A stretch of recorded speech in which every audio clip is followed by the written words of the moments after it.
Hello mga kabayan, it's been a while. Medyo matagal na rin kaming hindi nakabalik sa pagba-vlog sa kadahilan ng maraming mga pagbabago sa circumstances ng buhay namin at saka sa health na rin, health reasons. Kaya hindi kami nakapag-vlog ng medyo matagal-tagal. Ang video na 'to ay ginagawa ko dahil sa may mga pangyayari recently na parang naisipan ko na bakit hindi ko i-share yung experience ko dito na alam ko na hindi, ah, mad hindi natin gusto na iwanan yung bayan natin at yung mga mahal natin sa buhay. Pero minsan kailangan din talaga dahil sa pangangailangan and kung may opportunity naman, why not? Bakit naman hindi? Kung mapabuti yung, buhay ng ating mga loved ones. So without further ado, subukan ko lang, i-share sa inyo kung ano yung aking na-experience. And as I've said, hindi po ako expert na immigration officer. Ito mostly sa aking makikita ninyo sa home office website and first-hand experience ko rin. So sana ay may matutunan kayo at magiging gabay din 'tong video na 'to. By the way mga kabayan, nandito kami sa UK, United Kingdom. Northwest, nasa Lake District kami ng aking buong family. And napansin ko, dito kasi sa bayan namin, iilan lang kami, magkakakilala kami lahat ng mga Pilipino na nandito at minsan magkasama sa isang gathering. So magkakakilala talaga kami halos lahat.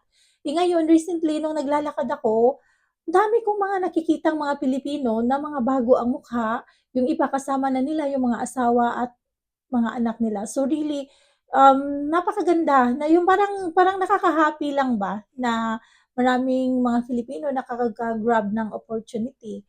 So kaya naisipan ko na i-share ko sa inyo kung ano yung, paraan o para magkaroon kayo ng guide at information kung paano makapunta dito.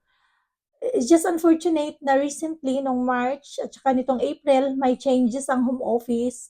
So anyway, hindi natin pag-uusapan 'yan kasi meron pa namang nakakapasok pa dito. Dito sa United Kingdom, ang mostly sa mga Pilipino na nakakapasok dito ay mga nurses, doctors, yung iba mga chefs, maraming mga carers, mga senior carers, yung mga nag-aalaga ng mga matatanda dito.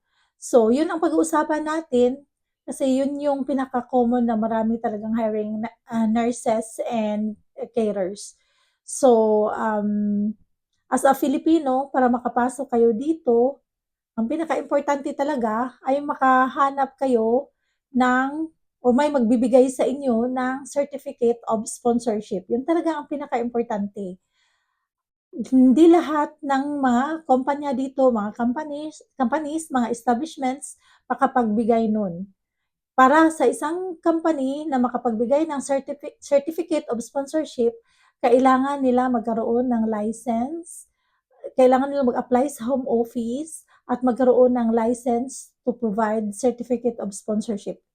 Uulitin ko, hindi lahat ng establishments or companies pwede mag-sponsor. Yun lang may lisensya na makapag-issue ng certificate of sponsorship. So, karamihan sa mga Filipino na nakapunta dito, nakahanap sila ng mga companies na nagpo-provide ng certificate of sponsorship, yung COS, yung tinatawag nila. Yung certificate of sponsorship, yun ang pinaka-importante, well, lahat naman ng documents, mga requirements, i-comply mo. Pero pag wala ka nun, hindi ka talaga makaka-apply, makakapasok dito. So, of course, pag meron ka na nun, pag may certificate of sponsorship ka na, of course, naihanda mo na yung passport. Isa sa mga kailangan din ay yung English proficiency, yung kumbaga kailangan mong mag-take ng English IELTS, kumbaga. Dalawang klase ang IELTS sa mga nurses, yung IELTS academics, medyo higher yon pero senior carers, ang kailangan lang at carers ay kailangan lang ay yung general training na IELTS. So, I'm sure maraming makapasa nun. Madali lang. Madali lang yun. Yung reading, writing, speaking, and listening test. Pero madali lang yun kasi mga Pilipino magagaling sa English. And then, may lista kasi ako dito. And then, ang next is, of course, iayusin ninyo yung mga requirements ninyo. Siguro, necessary din doon yung mga NBI clearance. Ihanda nyo rin yun. And then, mag-apply na kayo. Pag kumpleto na yung mga list of requirements, mag-apply na kayo. You can apply online or marami ding mga agencies na tumutulong. Pero I think may cut din sila doon. They have a share of kung ano yung agency na ano dito, nag-hire dito, or ano yung companies na nag-hire dito. I'm sure yung agencies dyan, marami sa Manila, ang may mga share din sila, pero less hassle kasi nga may makakatulong sa inyo, makapagbigay ng guide kung at saka makapag-check sa mga documents kung ano pa yung kailangan ninyong ihanda.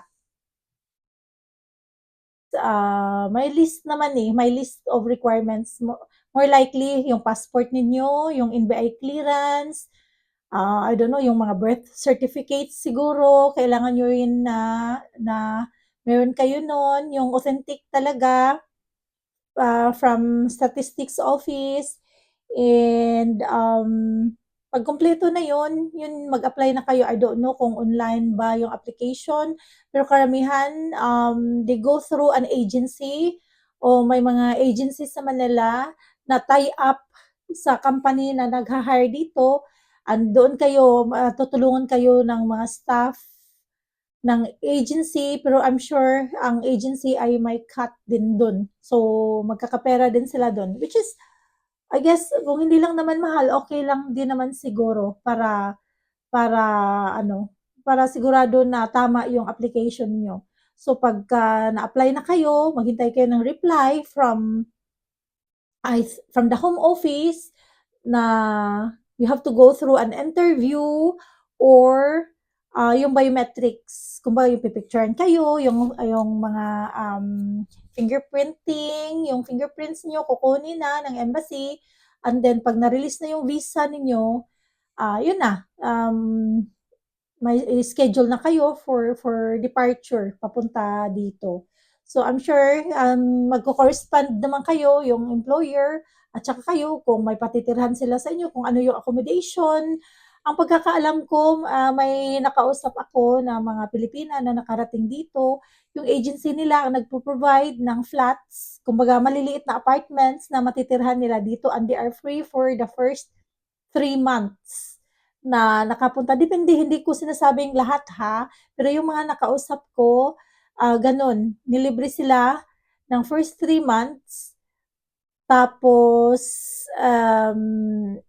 pagkatapos nun, that would give you plenty of time na para makahanap ng malilipatan. Kasi siyempre, mag kayo, magsarili na kayo. Pero yakang-yaka, kayang-kaya ninyo gagawin. So, I will try na tatawag ng isang home ngayon kasi nga may pamangkin ako na hinahanapan ko rin ng certificate of sponsorship, which is mahirap talaga. Kung last year lang may kakilala ako dito na Filipina na manager siya sa isang home, umuwi siya ng Pilipinas, more than 100 na Filipinos ang natulungan niya, na pinapunta niya dito kasi yung pinagtatrabahuan niya na company, maraming mga nursing home, mga branches, and nag-hire ng mga Filipinos. So more than 100 Filipinos yata yung nakapunta dito, yung iba nakapagdala na ng mga families nila.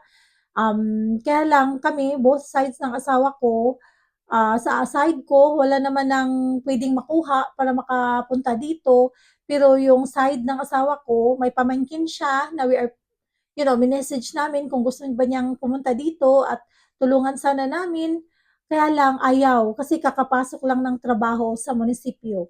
So, after noon, ngayon, kasi na full na yung staffing level ng company nila, kaya huminto na sila ng pagha-hire ngayon. So yung pamangkin ko, no, nagsabi siya na, "Auntie, gusto kong pumunta dito," huli na. But ngayon, I'm trying to find a company na magkapagbigay sa kanya ng sponsorship.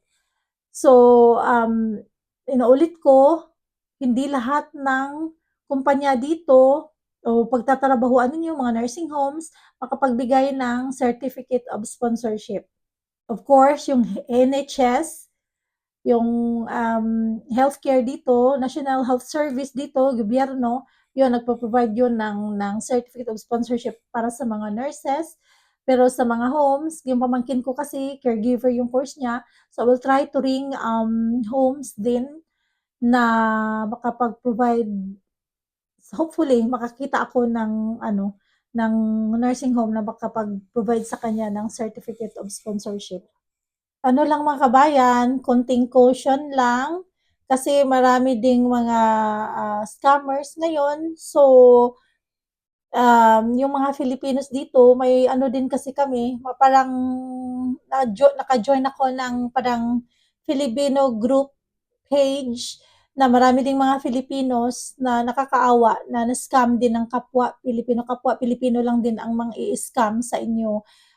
Kukunan kayo ng pera, beware, make sure lang po na sigurado legit, kumbaga yung agency o yung uh, tutulong sa inyo at baka pipirahan lang kayo at ma-scam kayo. At saka make sure na tama yung, kasi i-verify talaga ng home office yung mga documents niyo. Make sure na accurate yun at kumpleto yung mga requirements ninyo para maiwasan din yung mga delays ng application. Ayan mga kabayan, susubukan kong tawagan itong home na to kasi may nakapagsabi sa akin na nagpo-provide sila ng certificate of sponsorship. Tingnan natin kung ano yung magiging reply nila.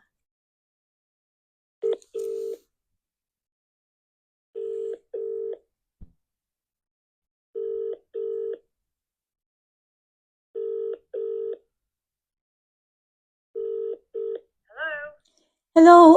Yes, yes. I just want to make a query. I'm just wondering if you are providing certificate of sponsorship. Certificates of what, sorry? Certificate of sponsorship. You know, when you're a foreign worker, like a carer, you want to. Right, yeah. I think they have done in the past, but there's no vacancies at the moment. All right. Okay. Oh, anyway, thanks for answering my query. Really. All right then. Okay. Thank you. Lovely. Thank Bye. you. They have provided a certificate of sponsorship before, but not anymore now. So it's just unfortunate.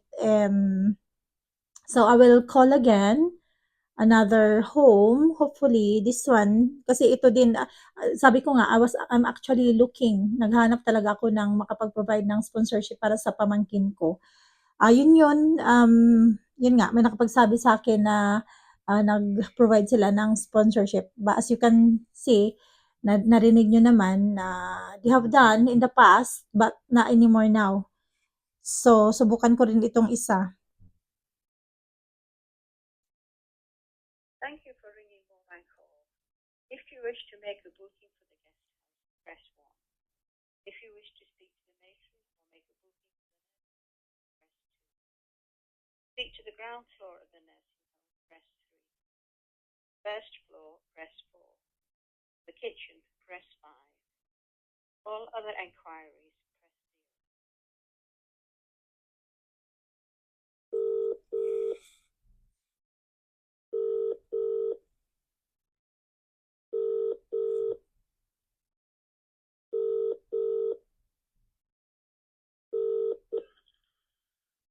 Good afternoon. I just want to make a query. Are you providing certificate of sponsorship at the moment? I'll put you through to the manager. Just hold on. Yeah, thank you very much.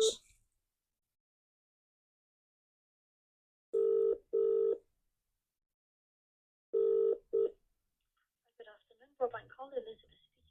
Yes, hello, good afternoon. I just want to make a query. Are you providing certificate of sponsorship at the moment? I'm providing certificate of sponsorship, for carers. And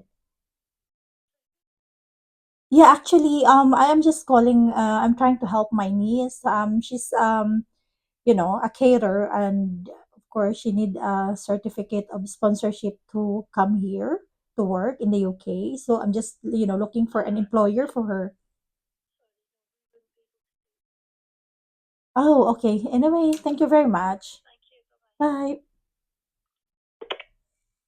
Bye. Yun, wala rin. So, um,